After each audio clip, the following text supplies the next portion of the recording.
Continuamos con la unidad 3, en este caso vamos a ver el tema de los trámites especiales, que es el último punto de la unidad 3.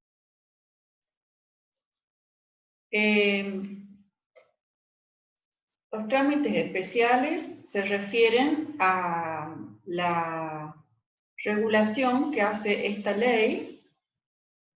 Vamos a acomodar. A la regulación que hace la ley 26.122 sobre el procedimiento a seguir, como especial, digamos, de los decretos de necesidad y urgencia, la legislación delegada y la promulgación parcial de leyes. Es decir, cuando suceden alguna de estas tres actuaciones por parte del Poder Ejecutivo Nacional, la ley, la 26.122, viene a regular esos trámites especialmente. ¿Por qué? Porque estos tres trámites que señala la ley son diferentes al procedimiento ordinario de la sanción de leyes. Entonces, se regulan y se tramitan de acuerdo a lo establecido por esta ley. Como regla, nosotros hemos aprendido, ¿no es cierto?, que el Poder Ejecutivo Nacional no puede emitir disposiciones de carácter legislativo. Esto está contemplado en la parte de las atribuciones del Poder Ejecutivo, en el artículo 99, inciso 3. Pero, ante esta prohibición, hay excepciones en el mismo articulado del 99 y también en otro artículo que es el 76. Son circunstancias excepcionales. Cuando el Poder Legislativo le otorga una delegación legislativa a este artículo 76, yo lo encuentro en la sección referida al Poder Legislativo. ¿Por qué? Porque como dice la palabra, el Poder Legislativo es el que le delega la facultad. Y cuando el presidente de la Nación dicta decretos de necesidad y urgencia, está ubicada, como verán, en la sección del Poder Ejecutivo. Bien, entonces, primero a tener en claro, la regla general es que la Constitución prohíbe al Ejecutivo dictar disposiciones de carácter legislativo, porque le corresponde esta función primordial al Poder Legislativo. Bien, vamos primero a ahondar el tema de los decretos de necesidad y urgencia y la delegación legislativa. Vamos a entender qué es esto, ¿cierto? ¿Cuáles son estas dos instituciones? Bueno, en principio decimos, en este cuadro comparativo, que los decretos de necesidad y urgencia, como lo dije anteriormente, es una atribución del Poder Ejecutivo. Y ahora, para el que no lo sabía, con esta pandemia hemos visto, digamos, el ejercicio reiterado de esta atribución por parte del actual presidente. En cambio, la delegación legislativa es una atribución del Congreso. ¿Por qué? Porque el Congreso le corresponde la función legislativa y la delega. Bien. En el caso de un DNU, conocido, ¿no es cierto?, más vulgarmente por DNU, la intervención del Congreso es posterior al dictado, es decir, es una atribución del Ejecutivo y el Congreso actúa después del dictado del DNU. ¿Lo hace el Congreso? No, ya lo vamos a ver más adelante, que la actuación la realiza a través de la Comisión Bicameral Permanente, es decir, el Congreso delega a esta Comisión Permanente, creada al efecto de esta situación, para que actúe, para que lo revise.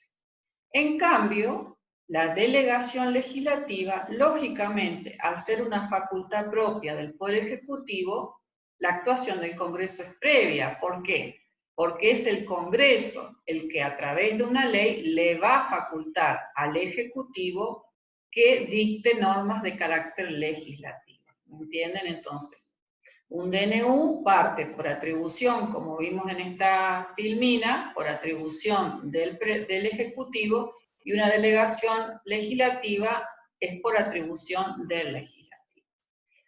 Bien, en esa situación hay requisitos formales que surgen de la misma Constitución y dice que los DNU deben estar firmados por el presidente, el jefe de gabinete y demás ministros. Esto lo establece en la sección destinada al jefe de gabinete en el artículo 100, inciso 13 de la Constitución Nacional.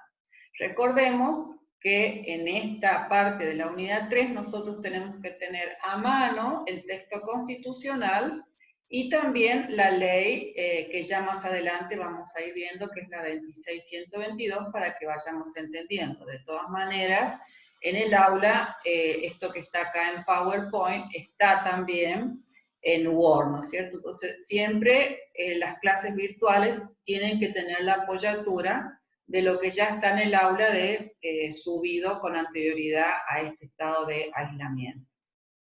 Bien, continuamos. En cambio, la delegación legislativa, los decretos dictados en virtud de esta delegación, son solamente con la firma del presidente y el jefe de gabinete de ministros. Esto también está en la Constitución como una de las atribuciones del jefe de gabinete. Pero en ambas instituciones que llamamos especiales, estas dos instituciones, hay materias prohibidas, es decir, sobre las cuales no se podía dictar uno u el otro. En cuanto a los decretos de necesidad y urgencia, está prohibido que el Ejecutivo lo dicte en materia penal, tributaria, electoral y el régimen de los partidos políticos. Es decir, puede dictar decretos de necesidad y urgencia sobre todas otras materias o cuestiones, mientras no toque algo relativo a esta temática. En cambio, cuando nos referimos a la delegación legislativa, el artículo 76 de la Constitución Nacional no expresa una restricción por la materia, o sea, no dice en lo que no puede dictar. Pero sí lo que dice que debe ser concreta. Por lo tanto, la Corte Suprema de Justicia ha entendido que no pueden delegarse al presidente funciones propias del Poder Judicial ni las prerrogativas propias al poder del gobierno, ¿no es cierto? La suma del poder público ni cuestiones propias del gobierno que entorpecerían la división de funciones. Tampoco temas que requieran aprobación especial o mayoría agravada, es decir, determinadas leyes que el Congreso dicta con estas mayorías agravadas, tampoco se le permitiría delegar al presidente esas cuestiones. Es decir, que es un poco más amplio, digamos, el criterio en cuanto a la delegación, pero es estricto en cuanto a que debe ser expresa y no invadir las esferas de los otros poderes. Bien, acá yo les subí, y seguimos con las diferencias, después vamos a ver unos modelitos que les subí de DNU y de leyes que delegan funciones. Respecto a la procedencia, ¿cuándo un presidente puede dictar decretos de necesidad y urgencia? Bueno, lo dice la misma Constitución. Dice, cuando circunstancias excepcionales hicieren imposible seguir los trámites ordinarios previsto por la Constitución para la sanción de las leyes. Lógicamente, ahora que lo estamos viviendo, nosotros ante la pandemia global no podemos estar pretendiendo, en virtud de digamos, las características del virus, no podemos estar pretendiendo que el contagio ha sido por contacto o por cercanía humana, que se siga el procedimiento y entre por la cámara de origen y vaya a la cámara revisora y vaya a los dictámenes de comisión y todo lo que significa el trámite ordinario. Por lo tanto, las circunstancias, como dice acá la palabra, debe ser excepcional. Y el mismo título que se le da a estos decretos habla de la excepcionalidad diciendo necesidad y urgencia. En la delegación legislativa proceden en materias determinadas de administración o de emergencia pública. Los requisitos serían estos. con un plazo fijado y dentro de las bases de la delegación por parte del Congreso. Es decir, que un decreto, devenido de una delegación legislativa no podría hacerse en forma global o genérica o indeterminada. Y en este sentido, ya vamos a ver el ejemplo de la ley 25.561. Vamos a ver ahí en esta ley cómo el Congreso le delega a un presidente facultades por un tiempo determinado y precisamente por materias determinadas de administración o de emergencia pública. Seguimos con la otra comparación en cuanto al procedimiento. Una vez que el Ejecutivo dicta estos dos tipos de decretos, en el caso de los DNU, el jefe de gabinete personalmente lo debe elevar dentro de los 10 días a la Comisión Bicameral Permanente. Esto también está en la Constitución. Ya lo vamos a ver bien específico cuando estudiemos la ley 26.122. En la delegación legislativa, el Poder Ejecutivo dice lo mismo, pero esto surge de la ley, no de la Constitución. Dice, el Poder Ejecutivo, dentro de los 10 días de dictado un decreto de delegación legislativa, lo someterá a la consideración de la Comisión Bicameral Permanente. Es decir, acá vamos viendo que los dos textos están hablando de esta comisión que todavía no conocemos, pero que ya venimos nombrando en varias oportunidades, que es la Comisión Bicameral Permanente, que en este punto del programa vamos a estudiar cómo funciona en cuanto a estas dos actividades, más la promulgación parcial de leyes. Acá quiero que primero veamos un modelito de DNU. Es un modelo sacado nuevo, yo les extraje partes para que no sea tan largo. El decreto 297/2020, dictado el 19 de marzo del 2020. Bueno, los decretos, ya lo vamos a ver cuando cursen Derecho Administrativo, tienen una forma diferente a las leyes. Tienen partes que se llaman visto, considerando y la parte resolutiva. Bien, en los decretos, o sea, siempre van, como hemos visto en el tema de los proyectos, siempre tiene un número de expediente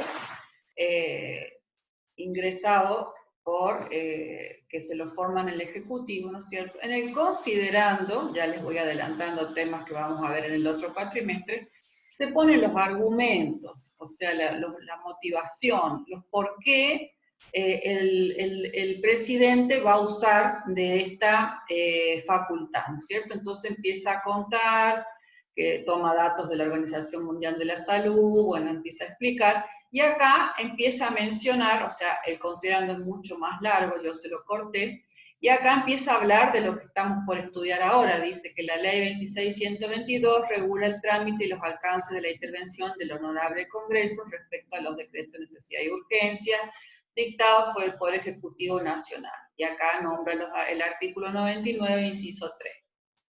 Acá también explica que la citada ley determina que la comisión bicameral tiene competencia para pronunciarse respecto a la validez o invalidez, o sea, va contando todo lo que, justificando que la ley le está dando esa posibilidad de dictarlo y de enviarlo al Congreso a través de la comisión bicameral para que lo revise.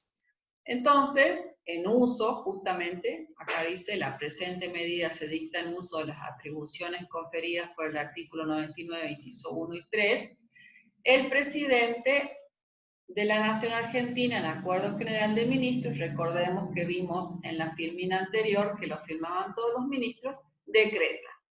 Y comienza la parte resolutiva. Yo acorté todos los artículos y les dejé en negrita el artículo 13, que en el decreto manda y dice, dése cuenta la Comisión Bicameral Permanente del Honorable Congreso de la Nación. Y el 14 también se lo copié y se lo dejé para que ustedes vean que está firmado por todos los ministros, como le expliqué anteriormente en la filmina. Este es un modelo real de decreto de necesidad y urgencia sacado del boletín oficial.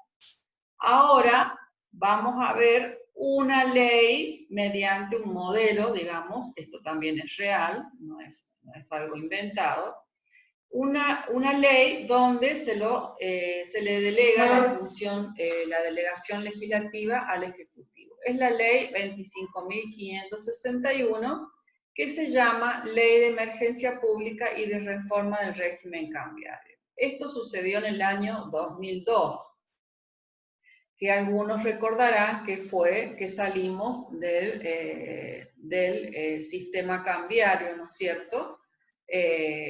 Por eso, esta declaración de emergencia pública y del régimen cambiario tiene que ver, fíjense lo que dice el artículo 1, declárese con arreglo a lo dispuesto en el artículo 76, que es donde autoriza al Congreso a delegar al Ejecutivo, dice, la emergencia pública en materia social, económica, administrativa, financiera y cambiaria, delegando al Poder Ejecutivo Nacional las facultades comprendidas en la presente ley hasta el 10 de diciembre del 2003, con arreglo a las siguientes bases. O sea, aquí se van cumpliendo los requisitos que vimos de materia determinada, de caso extraordinario, y fecha determinada, y debe ser específico lo que se delega. Bueno, el inciso 1, 2, 3 y 4, para cuando lo lean, tiene que ver con que en este marco de delegación el presidente podrá dictar decretos, ¿no es cierto? Y el artículo 2 establece la otra parte de la ley, que es el régimen cambiario, y dice el Poder Ejecutivo queda facultado por las razones de emergencia pública establecer el sistema que determinará la relación de cambio entre el peso y las divisas extranjeras. Entonces ahí podemos ver la diferencia entre